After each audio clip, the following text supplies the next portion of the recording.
warahmatullahi wabarakatuh. Nama saya Widianti Kamarliani, kelas C2, mahasiswa D4 Kebidanan, Universitas Nasional.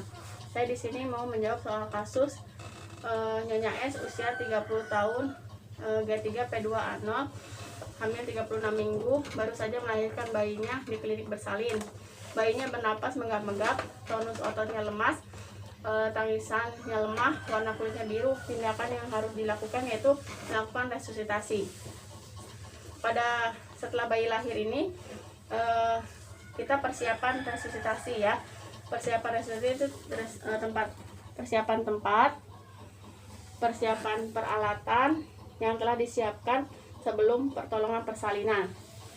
Setelah bayi lahir, kita lihat atau penilaian, nilai apakah bayi menangis, tidak bernapas, menggap-menggap, lemah. Sambil melakukan penilaian, kita letakkan bayi di atas perut ibu atau di dekat perineum dan selimuti bayi. Kemudian jika bayi tidak menangis, kita dan tidak bernapas, menggap-menggap dan lemas, lakukan potong tali pusat dengan cepat dan jelaskan pada ibu bahwa bayinya akan dilakukan tindakan. Ibu, ini bayinya tidak menangis, jadi saya perlu melakukan pertolongan pernapasan buatan ya Bu ya. Pindahkan bayi ke tempat resusitasi yang telah disediakan. Kita lakukan langkah awal untuk bayi. Jaga bayi agar tetap hangat, selimuti bayi dengan kain, atur posisi kepala bayi setengah ekstensi agar jalan napas terbuka. Pada saat menghisap lendir, kita lakukan isapan lendir dari mulut terlebih dahulu ya. Lakukan sedalam 5 cm, kurang lebih 5 cm. Lakukan isapan lendir pada hidung sedalam kurang lebih 3 cm. Kemudian kita mengeringkan bayi. Mengeringkan bayi dimulai dari kepala, dari muka, kepala, terus badan, sambil sedikit dilakukan tekanan. Nah, setelah itu kita ganti kainnya dengan kain yang kering. Kemudian kita lakukan selimut bayi, diselimutin bayi agar tetap hangat. Dan jangan lupa bagian muka dan bagian dada tetap terbuka. Atur kembali posisi kepala bayi agar sedikit ekstensi. Melakukan penilaian bayi. Bila bayi tidak bernafas, menggap-menggap atau menangis lemah, lakukan ventilasi. Semua langkah awal yang tadi itu dilakukan selama 30 detik. Sekarang kita lakukan ventilasi.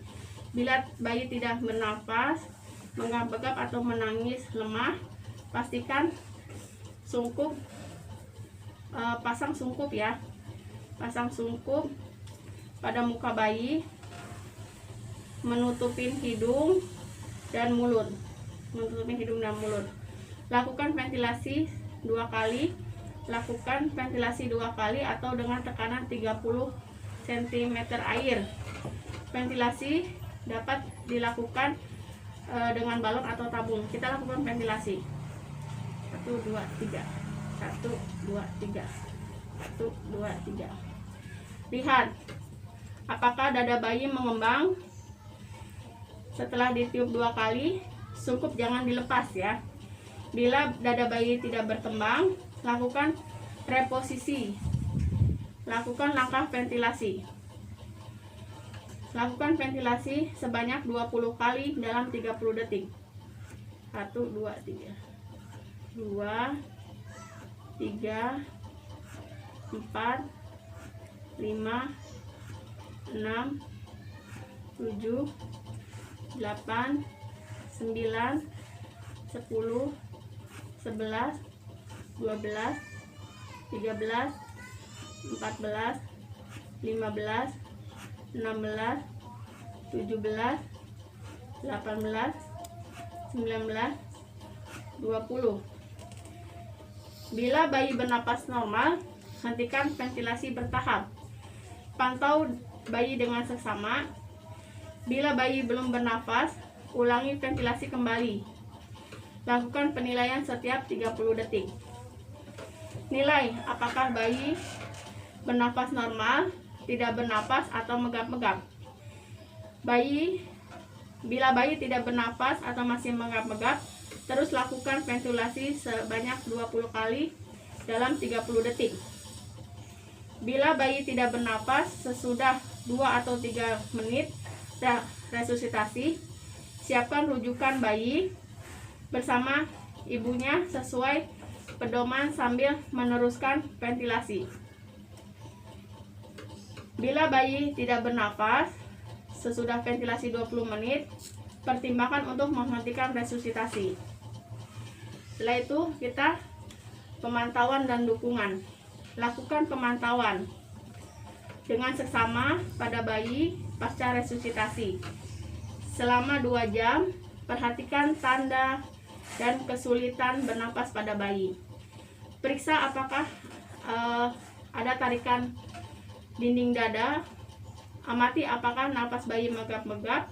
Hitung frekuensi napas bayi, apakah kurang dari 30 kali per menit atau lebih dari 60 kali per menit. Perhatikan apakah bayi sianosis. Jaga bayi agar tetap hangat dan kering. Tunda memandikan bayi sampai dengan 6-24 jam. Bila napas bayi dalam keadaan normal, berikan pada ibu, dan jika keadaan memburuk segera lakukan rujukan. Sekian dan terima kasih.